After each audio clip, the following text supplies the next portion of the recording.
Olá, é um grande prazer ter você aqui conosco, participando do Pensar Contabilidade. Esta é a trilha de inovação e tecnologia e temos hoje a honra de receber aqui Andréa Magalhães. Ela que é doutoranda em Ciências da Informação pela Universidade Fernando Pessoa em Porto, no Portugal. Ela tem mestrado em PUC Goiás, na área de Ecologia e Produção Sustentável, com pesquisa apoiada pela CAPES. Ela é especialista também em docência superior e graduação em Economia e Gestão Comercial pela PUC Goiás. E é Estácio Goiânia, de Goiás também.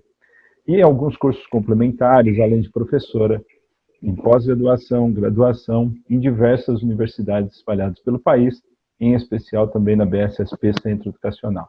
É um grande prazer, Andréa, receber você aqui e a gente poder conversar um pouco mais sobre a economia criativa e principalmente essa nova economia que está vindo por aí, baseada em inovação e tecnologia. Prazer é todo meu, agradeço muito o convite. Vamos falar um pouco sobre essa inovação, sobre a tecnologia, sobre a economia que cria para esse mundo que a gente já estava vivendo e agora ainda mais, né, depois desse advento mundial que nós vamos passar por ele rapidamente. Sim. Já aproveitando, André, você citou sobre a economia criativa, no sentido da pandemia, principalmente, a pandemia ela acelerou um processo muito que já iria acontecer, inevitavelmente, mas ela acelerou um processo, né? Na verdade, nós estávamos aí acostumados com o mundo tecnológico, com todas as ferramentas aí à nossa disposição. A gente conhecia de alguma forma e de modo, entre aspas, até grosseiro, que existem os equipamentos, que existem as ferramentas, que existem as possibilidades, mas em especial aqui a gente não estava tão habituado, não era uma rotina nossa, utilizar isso diariamente, né, fazer das nossas casas os nossos escritórios, as nossas próprias empresas, e fazer do nosso telefone o nosso meio e ferramenta de trabalho, e fazer do nosso computador o nosso caminho para as reuniões, e fazer da nossa internet um potencial, uma mola propulsora muito maior do que assistir tão poucas séries que a gente gostava, os programas que a gente tinha compatibilidade e tinha afinidade para assistir, e aí passou a ser, então, o nosso chamado novo normal, né, que é uma adaptação, uma extensão daquele mundo físico, o mundo dos escritórios, do cafezinho que a gente tomava com o cliente, com o parceiro. Então, nós passamos a tomar o nosso cafezinho em casa, passamos a usar o telefone e o notebook, a internet em casa, mas, ao mesmo tempo, o curioso é que, ao vivo e de maneira remota, com o mundo, né? Nós tivemos que nos adaptar. Muita gente chama de reinventar porque a gente criou uma nova modalidade de se ajustar, mas isso já existia, nós não usávamos em massa, mas a gente já tinha um contato, ao contrário das áreas de tecnologia, que já se faziam valer de todo esse contexto, até pelo próprio cerne, né, da profissão, do trabalho e assim. Bacana. E aí agora, já focando um pouquinho mais, Andréia, sobre o assunto que você vai trazer para nós, é um assunto que eu particularmente me interessei muito quando vi a sua abordagem, que é um assunto que fala de economia criativa. Eu queria que você conceituasse para a gente um pouquinho inicialmente, sobre economia de uma maneira geral, e falasse já conceituando o ramo da economia criativa como um conceito também, para todo mundo que está nos assistindo agora poder ter aí a visão do que é, primeiro, uma economia normal e, segundo, o que é uma economia criativa. Boa pergunta. Então, vamos lá. Todo mundo ouve muito falar em economia. Aliás, economia é dentro de casa, fora de casa, na TV, no jornal, enfim, nas lives. Mas se a gente vai questionar, né, o que é economia, de fato, o que é uma economia estrito sensu? Aí começam as brincadeiras, né? A economia é aquela que faz milagre, a economia é aquela que faz ficar rico. Não tem nada disso. A primeira coisa que eu preciso pensar é que a economia clássica, tradicional, sem segmentar ela por ramos, nada mais é do que saber cuidar do seu dinheiro e trazer para ele, e dele para você, na verdade, melhores resultados. Isso é um ponto. O segundo ponto que precisa ser falado aqui é que a economia existe para não te deixar em apuros, porque via de regra ela é um safe, ou seja, você precisa guardar alguma coisa. Nós não vamos entrar no mérito aqui com as dificuldades do Brasil, como que guarda e como que deixa de guardar, isso não é o perfil, mas via de regra é isso daí. O terceiro ponto é que são obediências às normas. O que eram as normas, né, da concepção econômica? Gastar menos do que se ganha. Porque daí nós estaríamos como os livros contábeis, ao menos empatado em débito e crédito, ou com sobras, as famosas poupanças, que hoje também está diversificado. Isso é o ponto da economia clássica. E, por último, a gente pode falar que é uma economia que trabalha com bens e recursos escassos. Então, a fundamentação era como é que a gente atende a necessidade humana, que é ilimitada, constante, diária e renovada, com recursos escassos. Esse é o perfil da economia. Talvez a brincadeira do fazer milagre, são tarefas árduas e difíceis. A economia criativa é tudo isso, mas com uma ferramenta interessante, que diverge da economia tradicional. Enquanto a economia tradicional trabalha com recurso escasso, a economia criativa trabalha com recurso limitado, que é a criatividade humana, a capacidade de reinvenção humana. Então, a imaginação do indivíduo, principalmente para os negócios, ela é infinita. Então, enquanto infinita, nós temos aí a diferença da economia tradicional, que a gente está acostumado a conviver, e da economia criativa, que a gente está aprendendo a entender esse conceito, em especial aqui no Brasil, mas que já nem é tão novo assim. Isso já é do século passado, nós estamos aí com um delay um pouco grande, e agora, por força maior, nós vamos nos inserir de alguma forma nesse novo modelo econômico. E a gente já vinha aí meio que se movimentando por ele com a economia compartilhada, que é um novo modelo econômico. E essa nova modalidade econômica já é uma modalidade que se enquadra dentro da economia criativa.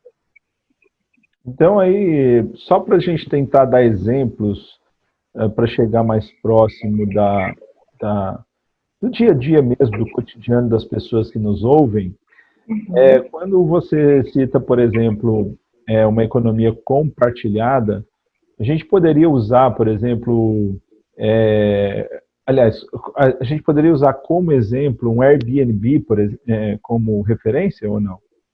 Sim, o Airbnb, os coworkings, a união de empresários, em especial um pouco de gente mais nova aí, que está todo mundo usando uma expressão bem popular, né, da idade, junto e misturado e trabalhando no mesmo lugar, no mesmo ambiente, e tudo acontecendo, a economia que integrou a tecnologia de uma forma muito interessante, inteligente, a economia onde todo mundo trabalha com parceria e busca resposta de forma individual, porém distribuída para todos. Então, esse é o novo modelo de economia. Eu poderia até citar aqui um exemplo, não sei se, eu estou tentando aqui só trazer uma versão mais popular para a nossa fala, para tentar chegar num cotidiano, mas seria, por exemplo, né, hoje é muito comum as pessoas misturarem casa com trabalho, então eu pago a energia da minha casa como pessoa física, como cidadão, mas ao mesmo tempo essa energia é usada para que eu produza um serviço, então é como se fosse compartilhar minha vida pessoal com minha vida profissional, é o chamado home office.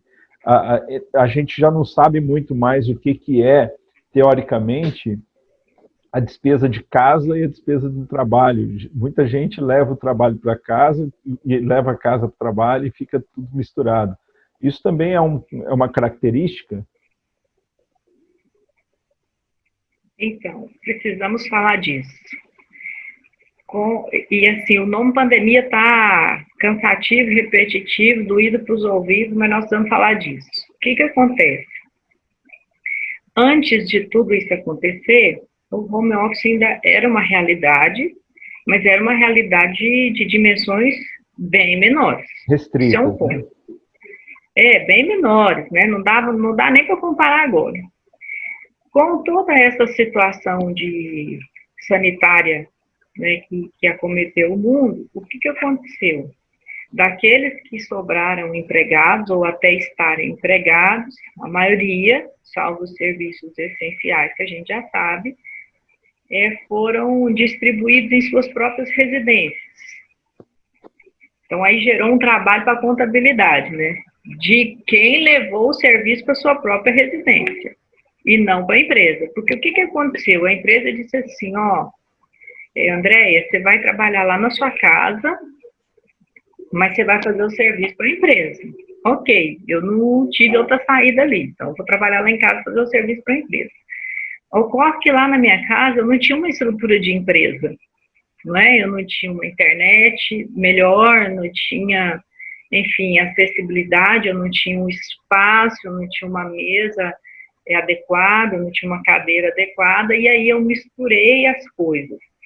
Então, o fato de haver a situação que a gente chama de home office, vamos trazer para o português, trabalhar em casa, mas produzindo resultado, essa aspas aí é economia criativa. O fato de haver a mistura dos custos e despesas que são das empresas, mas que agora passou a ser meu, eu sou a empresa da empresa, isso não tem a ver com economia criativa, isso é um problema de relação de trabalho, de contabilidade, do direito, isso é uma outra história que eu penso, na meu nível de opinião, que muito em breve vai ser tratado, porque acaba ficando não legítimo para quem levou o trabalho para casa. Porque, via de regra, se a gente for pensar, a empresa agora tem menos custo, menos despesa, menos gente ali, e assim, não estou questionando o momento, salvo esse momento, obviamente, e quem precisa do trabalho passou, talvez, a ganhar menos, precisar ter uma empresa dentro de casa e ter mais custo. Então, isso é uma outra história. Mas o fato de haver essa transição, essa criação dessa nova modalidade de trabalho entra, assim, na economia criativa. Bacana, bacana. Então, André, eu queria, assim, comentar sobre essa situação, quando, alargando um pouquinho mais o conceito da economia criativa em si, né, o conceito, como que você vê a tendência dessa economia? Ela tem, os dados mostram que ela está em crescente, né? Ela está ascendente aí dentro do ambiente mundial, vamos chamar assim. Queria que você trouxesse um pouco quais são as macro tendências, micro tendências dessa economia e, principalmente, o que isso tem a ver com o nosso ambiente contábil. Queria que você falasse um pouco sobre isso. Vamos lá. Quais são as macro tendências que a gente vê de agora em diante, embora em boa parte do mundo, como na Europa, nos Estados Unidos, isso já esteja acontecendo? O que a gente pode trazer? É uma visão mais focada, né, em primeiro lugar, do mercado orientado por cliente. Então, o que isso quer dizer? Nós vamos ter que pensar novas formas de interação com os consumidores, com o uso da informação, com atendimento customizado, com foco nos desejos ou preferências daquele cliente final que eu vou atender. Nós temos que analisar, eu acho que de uma maneira mais inteligente, mais minuciosa e mais segmentada, as informações que a gente tem, né, que nos é disponibilizada a partir daquilo que a gente já atendia, já tinha de cliente, já tinha das demandas dos clientes, E aí, a partir daí, compreender melhor aquele consumidor que a gente tem, seja ele qual for, de serviço, de produto, ou tudo junto e misturado, e como que a gente vai poder, com uma ampla visão aí, se comunicar melhor com esse pessoal. Um outro ponto é trazer um ambiente moderno no sentido de inovador, e aí ele fica um ambiente novo, e eu vou ter a capacidade de ser mais competitivo, em especial agora, que nós vamos ter que, de alguma maneira, reaprender a ser o que a gente foi antes, com a inclusão de todo o processo que a gente vem passando. Então, somado a essas duas tendências, eu ainda diria que nós vamos ter que ter mais conhecimento técnico, em especial na área da informática, na área tecnológica, isso é um fato. Nós vamos ter que treinar ou sermos melhores de alguma forma, com relação à ligação de quem não teve essa possibilidade de inclusão à tecnologia, que é a divisão desse nosso papo aqui, que é a tecnologia e inovação, e preparar melhor quem vai trabalhar conosco para receber quem vai chegar, que muitas das vezes vai se ver migrando do mundo analógico para o digital de uma forma talvez até positiva, mas que não tem retorno. Nós vamos ter que nos reorganizar, sim. E, por fim, pensar que como é que a gente pode acompanhar esses movimentos e de que forma que eu vou buscar profissional capaz de atender essas novas mudanças, né? Então, os profissionais vão ter que ser aqueles que estão abertos para receber a popularização e a ampliação dessa diferenciação de movimento empresarial. E aí, esse movimento empresarial perpassa pela tecnologia, pela automatização de trabalho, de sistema, pelas tecnologias. Então, é por aí. Quanto à segunda pergunta, como é que a gente inclui a contabilidade nisso? A contabilidade vai ter que se reorganizar e trabalhar com um diferencial competitivo. De que forma que dá para fazer isso? Dá para fazer isso de algumas maneiras. A primeira é se aprimorando tecnologicamente, investindo em sistemas inteligentes, né, a operação ficar mais automatizada, para o pensar, que inclusive tem muito a ver com o título desse congresso, Pensar Contabilidade, o pensar tem que ser a alma do negócio. Quando a gente fala de economia criativa, de recurso ilimitado, e o indivíduo é esse recurso, ele tem que pensar. Se ele só operar, o pensar dele, de alguma maneira, vai ficar limitado. Então, ele vai ficar aí empatado em barreiras físicas, barreiras de paredes mesmo, de escritório, limites humanos. E não é isso que a economia criativa entende com a contabilidade. O que a gente entende, né? Que o trabalho, ou os novos negócios, terão que estar cada vez mais ligados em rede, cada vez mais colaborativos e cada vez mais conectados com a inovação tecnológica. Bacana. Você falando aí, André, eu até anotei aqui, dá para perceber, então, que a gente, dentro da economia criativa, teoricamente, como ela tem uma capacidade de gerar conhecimento e gerar procedimentos, a tendência dela é que, de fato, a gente vai viver, mais do que nunca, aquela famosa era da informação, mas de uma forma diferente agora. Uma forma que a informação ela tem que gerar resultado, e não uma informação com um acúmulo de dados, não é isso? O que a gente pensa? Antes, a gente sempre teve muitos dados, em especial no século que estamos vivendo. A gente tem muitos dados. E a gente tinha um pouco de aversão à estatística, né? Porque a estatística trabalhava com os dados. Ninguém quer saber de estatística, mas a estatística agora vai ter que andar conosco. Sim. Aliás, eu sou suspeita para falar, porque eu sou de economias. Economia sem estatística não existe, não tem como. Eu preciso de um padrão para eu poder pensar para frente. Então, a gente tinha, vou usar o exemplo assim, nós tínhamos um potinho de informação e essa informação para nós era dados. Só que ela nunca, ou quase nunca virou conhecimento, porque nós estávamos muito atentos, e eu não vou dizer que só focados, mas atentos a operar processos, que a gente nem sabia que tinha processo também, né? Eles vêm existindo a partir de agora. Então, a gente estava muito preocupado em acumular ali essa informação, ou às vezes nem estava preocupado, acumulava e pronto. A contabilidade veio mudando, em especial nos últimos 15 anos, de uma forma muito interessante, muito inteligente, só que muito dinâmica, e muita gente não acompanhou. E quem não acompanhou foi sendo destruído, vamos dizer assim, né, do mercado.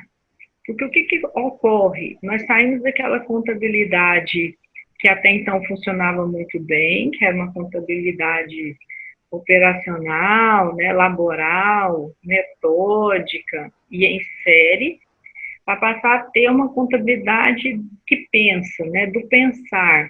Como é que eu vou pensar? E onde que entra a informação aí?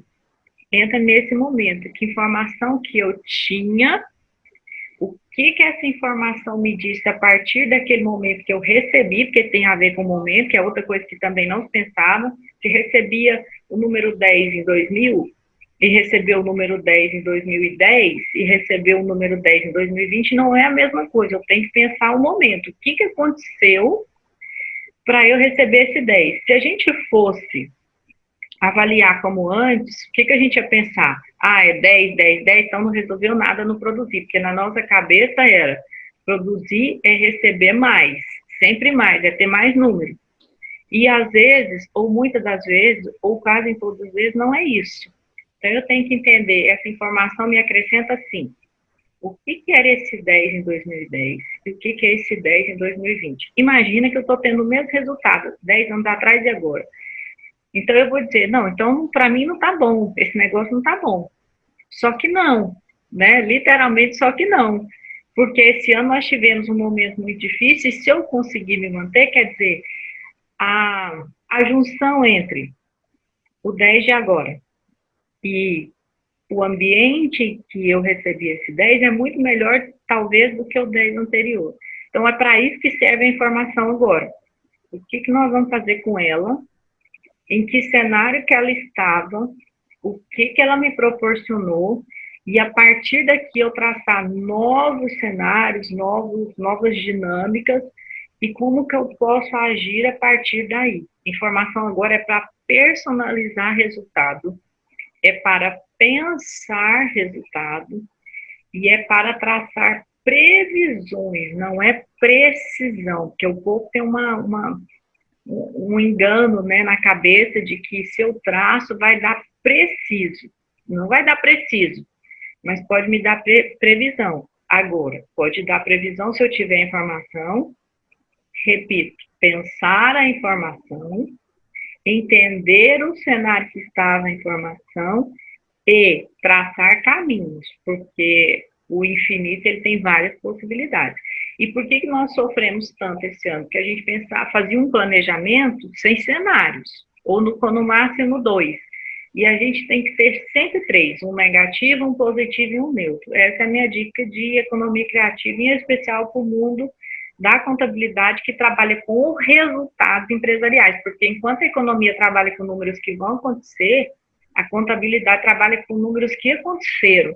Como a contabilidade sofreu esse impacto todo aí nos últimos anos de mudança e saiu do campo operacional para o gerencial, e o gerencial é muito pensar, é 100% pensar, então a contabilidade tem que pensar com os números acabados, mas na mesma linha da economia, com cenários, com previsões, não com precisões.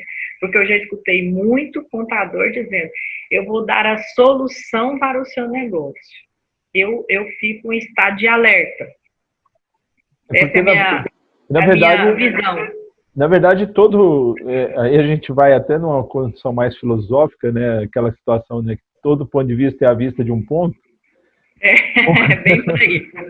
Onde a gente observa assim, né? Claro que cada um tem uma opinião e uma leitura André, o que você está falando então para mim é que, na verdade, esse mundo tecnológico e altamente substitutivo que a gente vai passar nos próximos períodos, e aí eu chamo de substitutivo porque muita gente terá o seu ofício substituído aí por ferramentas tecnológicas, e aí principalmente estou falando de atividades repetitivas, enfim, a gente está falando de entrada tecnológica, que é uma forma de economia criativa, né? A entrada da tecnologia dentro do ambiente, seja ele em processamento de dados ou tipo de negócio, modelagem de dados, modelagem de negócios. Mas o que você está me falando mostra que, na verdade, quem vai estar no centro disso tudo é o conhecimento do ser humano. É a capacidade dele criar, é a capacidade dele analisar e a capacidade dele gerar resultado através, eu diria até da capacidade de criar sinergia com os sistemas empresariais futuros.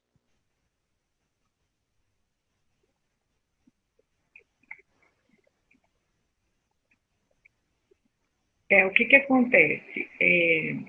Em algum momento, e por demandas óbvias e, enfim, pela imposição mercadológica, pelo lugar que a gente se encontrava trabalhando e tudo mais, nós nos ocupamos muito de investir a nossa informação, quando podíamos investir, nos trabalhos, né, na ordem de trabalho repetitiva e maçante. Então, se eu soubesse fazer aquilo ali de uma forma exímia, estava bom.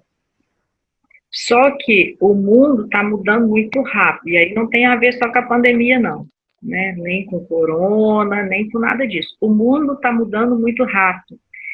E olha só, nós dois estamos aqui conversando sobre economia criativa, sobre tecnologia, sobre o futuro, porque o futuro, agora nós estamos falando, já é passado. No dia que essa entrevista for ao ar, já é futuro. Então, o futuro ele é muito rápido. E o futuro demanda com que o indivíduo esteja ligado diretamente, e não vai ter outra saída, com a informação que está sempre à frente. Quando a gente fala assim, parece que vai ser cansativo, né? Nós vamos estar sempre tendo que correr atrás de alguma coisa. Imagina um corredor, somos nós, atrás da linha da chegada. Mas é mais ou menos por aí, seremos nós atrás da linha da chegada. Só que sem fadiga, com apoio da informação. O que é apoio da informação? O apoio dos dados que chegam para nós. Se eu atendo uma empresa que tem 5 anos, eu já tenho muita informação dela, associada ao mercado. O que vai mudar, Filemon, agora? E precisa mudar. Quem está na área contábil ou em qualquer outra área, precisa pensar. Eu preciso entender agora de geopolítica, de geoeconomia, de geociência, de qualquer coisa. Aí vem a pergunta assim, vou trazer para o campo da contabilidade para a gente associar que é o Congresso.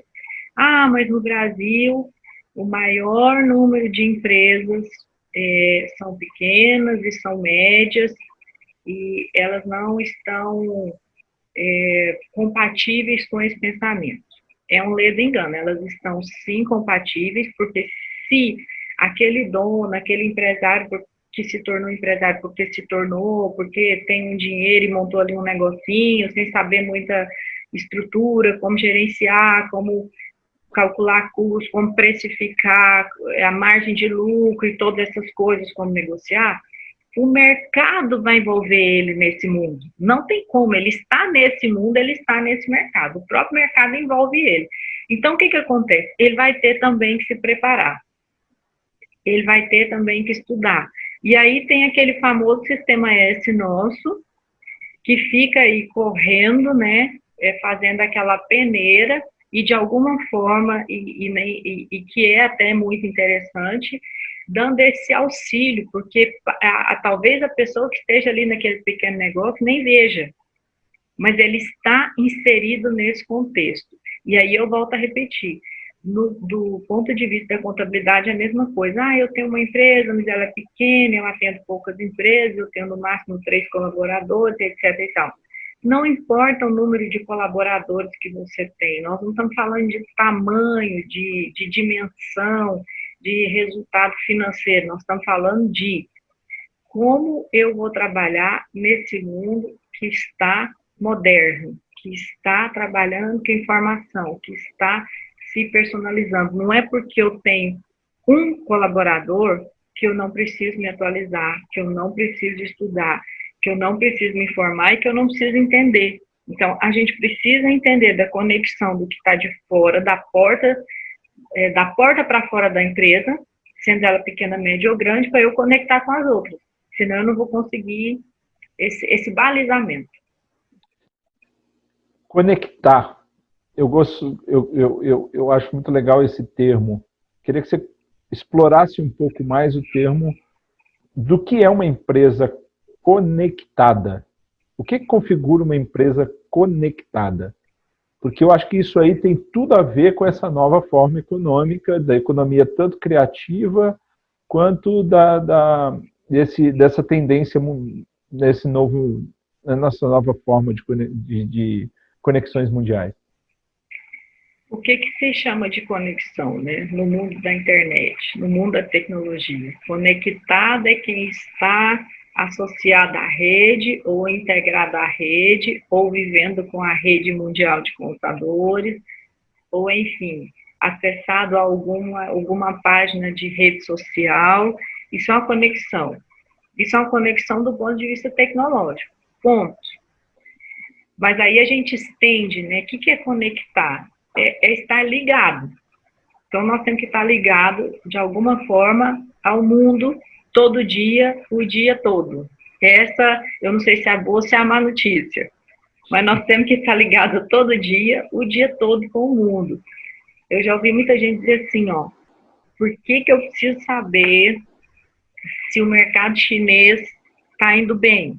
Não me interessa, a China está tão longe, nunca vou lá, não sei falar mandarim, não tenho interesse, acho todo mundo muito difícil, não gosto da comida. Muito bem. Todo mundo tem direito, não vai na China nunca, ok. Não quer aquela comida, ok. Mas se a China vai mal, nós vamos mal, certamente. Porque boa parte das nossas negociações estão ligadas com a China, assim como outro país. Só um exemplo aleatório. Aí vem um pequeno empresário do ramo contábil ou de outro ramo e me diz, mas eu não tenho negócios com ele, os clientes que eu atendo não têm negócio com ele, mas via de regra, nós vivemos num mundo que as conexões são indiretas. Se a gente usa essa blusa, o nosso algodão foi para lá, e voltou e fez a blusa, mas eu estou comprando, então eu tenho a conexão indireta, e assim sucessivamente. Isso é conexão. Eu preciso ser preciso e exímio, sabedor, né? Nem sei se existe esse termo, mas conhecedor de tudo. Não, mas eu preciso perceber que tudo está conectado comigo.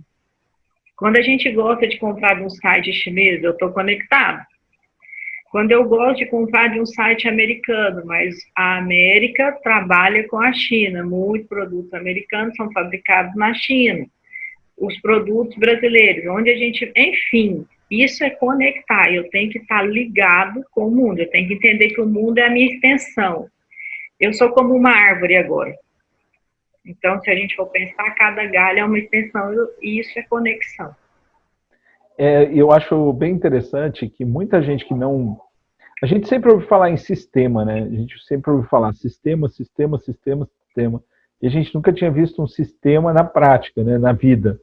A gente só ouvia falar que existia, mas não tinha uma percepção clara dele. E hoje em dia, com essa questão, aí inevitavelmente, falando aí da pandemia, mas com a questão da pandemia, hoje em dia a gente tem aí toda hora falando assim, tal coisa desequilibrou por causa de um sistema. Né? A gente pode ver assim, aumentou a demanda de um determinado produto no mundo, esse produto faltou em outro lugar. E a gente não consegue comprar, mesmo tendo dinheiro, a gente não tem oferta. A gente vai e fecha uma via para não chegar, para não transitar pessoas, mas começa a faltar alimento. Então, aí a gente tem ou seja, é um fluxo constante que, se for cortado, na verdade, ele não tem apenas um impacto, né? Ele tem impacto sobre tudo. E aí eu imagino que uma empresa também, ela funcione assim hoje do ponto de vista de conexão.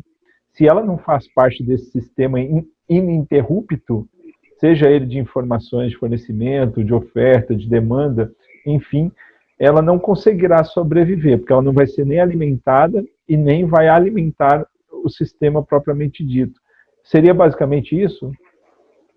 É mais ou menos isso aí mesmo, ou quase tudo isso aí mesmo. Eu não sei se você sabe, Filemon, a gente que estuda economia, né, foi minha primeira formação, minha formação de origem, a formação que na minha cabeça move o mundo. Sem economia não tem mundo, é simples assim.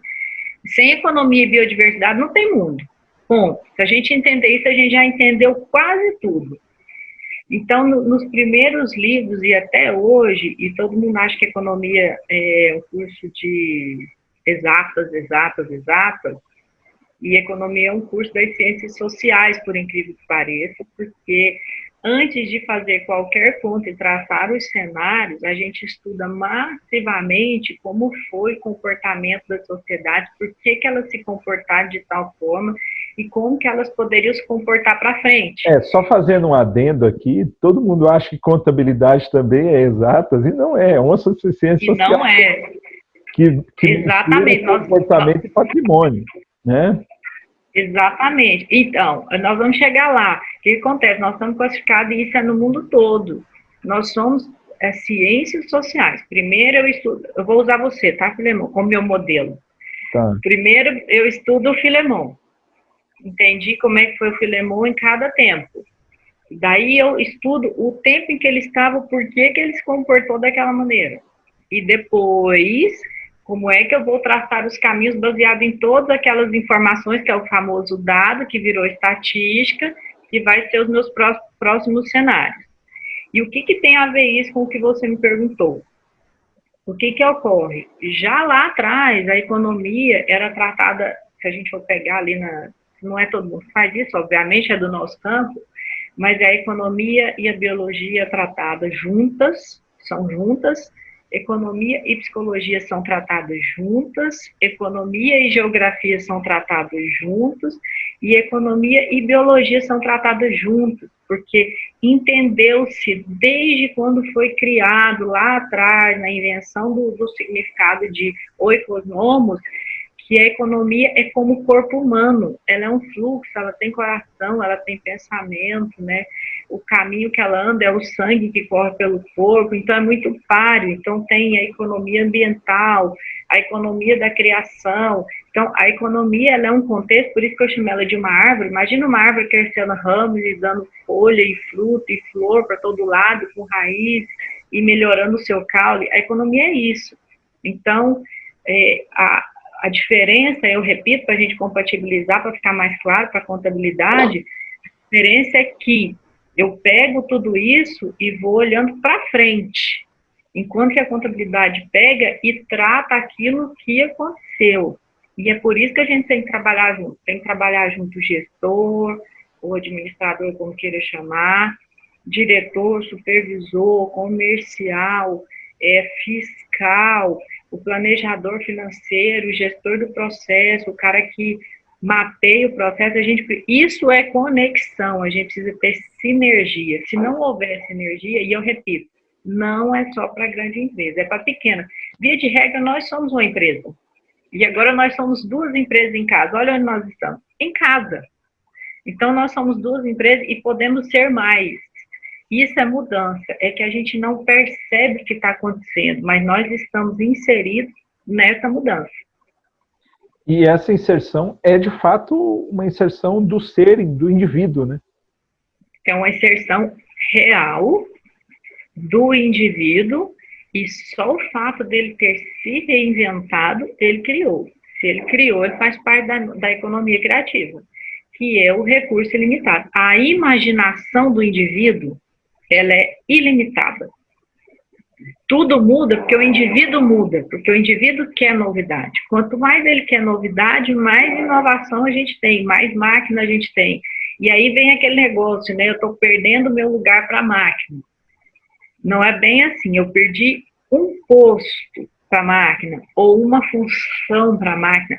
Mas imagina, Filemon, quantas outras alternativas surgiram depois que a máquina sucumbiu a algumas profissões, ou algumas colocações. Então, vou dar um exemplo da engenharia, por exemplo. Hoje nós temos a engenharia da manutenção, antes ela não existia. Então, quer dizer, eu fui sucumbido por uma máquina em algum processo, mas agora eu precisei de estar em outro lugar e aprender. Vamos no campo da agricultura?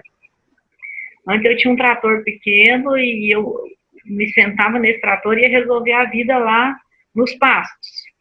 Hoje eu estou dentro da casa, manuseando, tive que me preparar muito, estou me incluindo como essa pessoa, precisei até aprender uma coisa ou outra de inglês, porque as máquinas são todas vindas de outro lugar do mundo e eu preciso manusear as máquinas ali de dentro da fazenda sem sair um minuto sequer no pasto e trabalhar com a agricultura de precisão, que também não tinha.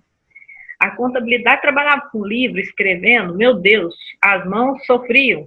Agora não, está tudo no sistema. Então, nós temos que entender que passamos obrigatoriamente a ter que usar os nossos pensamentos. Se antes tínhamos os pensamentos e não usávamos, agora nós precisamos ter os pensamentos e usá-los. Senão, nós não vamos conseguir progredir ou o mundo vai nos engolir. E nós vamos ter que, usando a velha máxima, dançar de acordo com a música. Bacana, bacana.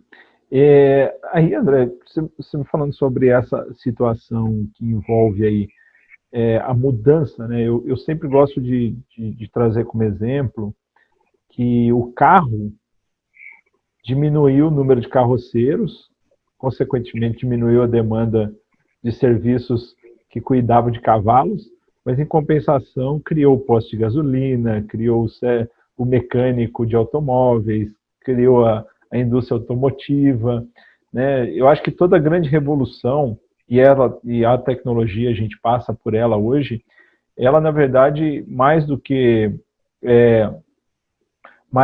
ela substitui, na verdade, mais do que ela diminuir os postos de trabalho, eu acredito muito que ela substitui os postos de trabalho. Só que, inevitavelmente, todas as pessoas que sobrevivem a isso, elas passam por um processo claro de adaptação. E adaptação normalmente significa estar aberto a uma nova função, a um novo modelo, a um novo conhecimento, a uma nova história, a uma novidade. E aí eu vejo que isso é uma criatividade principalmente. E aí estaria do ponto de vista da indústria criativa, né? Eu vejo muito, por exemplo, se a gente pegar do ponto de vista de sociedade mais comum, a gente vê um modelo muito parecido que ocorreu na Europa, por exemplo, né? A Europa, ela se desindustrializou muito nos últimos tempos, mas em compensação a sua indústria criativa, do ponto de vista de criação, ela aumentou, o que acabou trazendo também para ela um valor agregado e uma manutenção econômica, não é isso? Por que hoje as pessoas que são imaginativas, né, vamos dizer assim, vamos usar esse termo, as imaginativas, por que elas são tão valiosas, né? O mercado tem interesse nelas, porque elas se reinventam a todo momento. É claro que com o advento, né, tecnológico de uma maneira geral, não há como negar isso aí, muitos espaços a gente perdeu, isso é um ponto. Mas, por outro lado, nós ganhamos outros lugares, né? Nós tivemos outras possibilidades. Agora, precisa reforçar aqui, a gente tinha já falado no começo, e é bom repetir, se eu não estou disposto a perceber de forma efetiva, porque a percepção ela vai vir de alguma maneira, mas de forma efetiva, que o mundo mudou e que eu preciso me ajustar a essa mudança, de alguma maneira, umas mais agressivas, outras menos agressivas, eu não vou estar em lugar nenhum. A partir do momento que eu tenho um telefone digital na mão, quer dizer, eu quis aquilo de alguma maneira, eu estou consumindo, se eu estou consumindo, eu quis, e quanto mais eu quero, mas o mundo se reinventa. E o mundo não se reinventa porque ele se reinventa porque a cabeça de alguém está pensando o desejo de alguém. É como se eu, Andréia, estivesse pensando o desejo do Filemão para o próximo telefone, para o próximo computador, para a próxima televisão, para o próximo avião que ele quer andar. E já para fazer um paralelo e não deixar muito solto, a gente pode pensar assim, ó, ou quem está nos assistindo pode pensar assim, tá, mas o Brasil ainda é muito pobre, nós temos regiões muito pobres, nós descobrimos agora que tinha muitos milhões de indivíduos anônimos aí no país, né, que não tinham acesso a nenhum tipo de tecnologia, nenhum tipo de informação e nenhum tipo de qualquer acesso a qualquer ferramenta virtual que nos conectasse de alguma forma, ainda que aqui num país continental de dimensões gigantes. Mas olha que coisa boa. Por um lado, talvez tenha sido ruim para eles, porque eles vão sair daquele mundo tranquilo. Por outro lado, vai ser excelente, porque agora eles existem. E eu não estou falando de que vai ser a vida maravilhosa, não tem nada a ver com isso. Mas agora eles existem por conta da tecnologia, por conta da necessidade que houve de cada um do ponto de vista financeiro. E querendo ou não, aquelas pessoas que, via de regra, não existiam para a vida comercial, empresarial, pública e etc., passou a existir. Então, até esse lugar em que eu não me preocupava com nada, agora eu vou ter que me auto-inserir. Então, esse é o contexto. Isso é de agora para frente. Não tem como. É um Airbnb, é uma Netflix, são os arquivos hospedeiros que você acha hotéis e viagens no mundo inteiro. Você não precisa mais tanto daquelas empresas que até bem pouco tempo eram as únicas do mercado e era o único meio que a gente tinha de organizar. Tem os sites que a gente compra aí no mundo inteiro. Essas pessoas já consomem, elas sabem que isso existe, elas só não existiu do ponto de vista da inclusão tecnológica no país ou em algum lugar no mundo, mas agora elas também existem. Então, essas são as mudanças.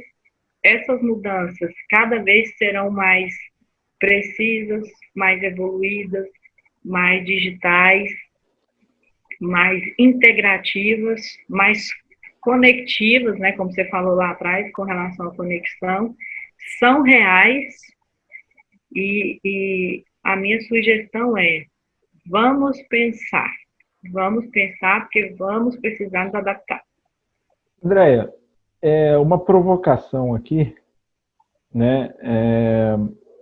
Existe a possibilidade, porque muita gente acredita que tecnologia e inovação são compradas. E eu penso um pouco que tecnologia e inovação, elas não necessariamente são compradas, elas são, na prática, desenvolvidas. Você compra a ferramenta, mas, enfim, eu não consigo entender assim até que ponto a gente consegue comprar o desenvolvimento do ser humano, por exemplo. E aí a minha pergunta, a minha provocação a você, e gostaria muito da sua opinião, existe possibilidade de ter uma empresa digital com pessoas analógicas?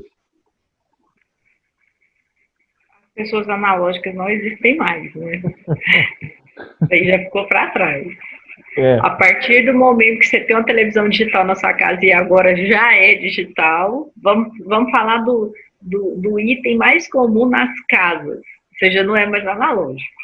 Sim, mas tem muita gente que tem a televisão em casa, mas não tem a capacidade, por exemplo, de evoluir e explorar as atividades que os recursos que essa televisão permitem, simplesmente por um bloqueio psicológico, muitas vezes, ou de não ter conhecimento, ou de não querer o conhecimento. Eu conheço algumas pessoas, por exemplo, que falam, olha, eu não tenho interesse em consumir tecnologia, eu não tenho interesse em aprender sobre isso. E até um bloqueio psicológico mesmo. É por isso a minha provocação, ela vem no sentido assim, é possível que essa pessoa sobreviva, e como que seria possível? Porque essa pessoa pode ser criativa, mas eu fico imaginando, por exemplo, só acrescentando algo na minha pergunta, você pode ser um engenheiro brilhante, mas eu fico imaginando que seria muito difícil você sobreviver, mesmo sendo um engenheiro criativo, brilhante, maravilhoso, sem ter a capacidade, por exemplo, de usar um aplicativo de AutoCAD para fazer seus projetos, por exemplo. Filemon, é assim, ó. Vamos, você fez muita pergunta. Primeiro, se tecnologia e se compra, você acha que desenvolve? Eu já acho que é a mistura de tudo, que é uma conexão entre comprar e desenvolver. Pronto. Essa é a minha opinião. Concordo com você 50% e os outros 50% eu tenho as minhas convicções. Sim. Segunda coisa que você me perguntou. Mas as minhas colocações aqui, elas não são afirmativas, elas são provocativas. Sim, mas eu estou te dizendo pela afirmação da provocação. A segunda coisa é, se tem humano, se é possível humano analógico no mundo digital. É possível. Ele assiste o YouTube, por exemplo, ele aprende de alguma forma. Ele é digital de alguma forma. Se é um problema psicológico ou não, isso aí eu não vou saber te falar. O medo? Porque é novo. Novo para esse indivíduo, não que é novo no mundo. Tudo que é novo dá meio que um receio, para uns mais, para outros menos. Isso é um ponto. Mas é possível? É possível. De uma certa forma, nós todos somos analógicos e a gente vai se conectando ao digital. Então, é possível. Tudo é possível. Tudo é possível quando a gente tem vontade. E ainda que nós não tenhamos vontade, nós teremos a vontade alheia e nós estaremos ali inclusos na vontade alheia. E ainda que tenhamos medo, a gente vai fazer assim, eu estou com medo, mas deixa eu dar uma olhadinha aqui só para ver como é que é. Então, tudo é possível. Bacana. Nós estamos aqui quase chegando ao nosso final. Eu queria que você deixasse as considerações, fizesse aí o fechamento e falasse um pouco mais. Aquilo que eventualmente eu não tenha perguntado, que você acha importante também frisar com o pessoal. Bom, primeira coisa, tem muita coisa para a gente falar de economia criativa, mas muita coisa, infinita. Então, nós não vamos conseguir aqui falar nem 1%, assim. Mas falando de inovação e tecnologia para a economia criativa, nós estamos agora na ótica central do trabalho. Então, a primeira coisa que precisa pensar é que os nossos desafios, eles serão enfrentados diariamente, de maneira diversa e com cenários, às vezes favoráveis, às vezes desfavoráveis, mas nós temos que conviver com isso. Depois disso, tem que pensar que todo o crescimento pessoal, profissional, empresarial, público, privado, misto, enfim, ele é relativo. A gente depende de olhar o que a informação diz para nós do ponto de vista do que aconteceu naquele momento para aquele resultado ter aparecido. Fora isso, é necessário pensar numa coisa que antes a gente pensava só quando tinha algum problema pessoal. A gente tem que pensar na resiliência que nós temos que ter do ponto de vista empresarial. Se a gente está falando aqui num congresso de pensar contabilidade, e que talvez o grande público seja de profissionais da contabilidade, nós temos que ser resilientes. Resilientes do ponto de vista de, primeiro, eu sou resiliente com o meu campo de trabalho, para eu conseguir ser resiliente atuando com outros campos de trabalho. Caso contrário, nada acontece. Mais que isso é dizer que a economia criativa hoje é catalogada no mundo, registrada, também reconhecida em todos os países, assim como no Brasil. Ela é dividida em 4 áreas, né, que a gente não citou aqui, mas eu quero deixar registrado, que é a área do consumo, então todo mundo que consome está dentro da economia criativa, que é a área da cultura, todo mundo que consome cultura está dentro da economia criativa, que é na área de mídias. Todo mundo que se conecta com as mídias está, de certa forma, ligado pela economia criativa, e a tecnologia. Então, todo mundo que está, de alguma maneira, convivendo com a tecnologia está na economia criativa. Do ponto de vista da sua linha, eu não sei como é que vocês chamaram no congresso, aí da sua área de entrevistas. A trilha de conhecimento. Isso, a trilha de conhecimento de inovação e tecnologia. Muito bem-vindo ao mundo. Todo dia é uma inovação. Só de você ter um dia novo, você está inovando. Então, não tem como sair dela. E a tecnologia acorda, a primeira coisa que faz é olhar um aparelho de telefone celular. Ainda que ele não tenha todos os recursos desses mais modernos, mas ele é tecnologia. Uma televisão é tecnologia. E aliado a isso, cada dia eu penso algo diferente. Se eu penso algo diferente, eu crio. Se eu crio e sou um indivíduo e faço parte da contagem nacional, gera um resultado nacional, gera um custo nacional, eu estou dentro da economia. Então, não tem como eu sair da economia criativa. Nós vivemos a economia criativa. E no futuro, no outro encontro, no outro contexto, a gente falaria mais sobre outras áreas, sobre a personalização do consumidor, que não quer dizer trabalhar para 1000 pessoas exaustivamente, mas quer dizer conhecer as pessoas e trabalhar em nosso favor para que essas pessoas retornem porque querem, não porque eu estou me matando de trabalhar. E é isso é economia criativa. Eu que agradeço, né, o convite. Não, eu que agradeço a honra de estar aqui conversando com você, sempre com muita competência, sempre muito precisa nos assuntos, e agradeço muito mesmo esse momento. Eu espero ter aqui, eu acredito, aliás, piamente que quem nos acompanhou aqui já tem uma nova visão sobre o que é uma economia criativa e como isso vai impactar o nosso mundo daqui para frente, embora seja uma visão passada do futuro, né? Eu acredito que todo mundo já conseguiu ter aí pelo menos a visão do que é uma economia criativa e como vai impactar na vida deles. Então, meu muito obrigado. Até uma próxima oportunidade. Eu que agradeço e desejo que os seus ouvintes, os nossos ouvintes, pensem em contabilidade criativamente para com as suas empresas. Muito obrigada.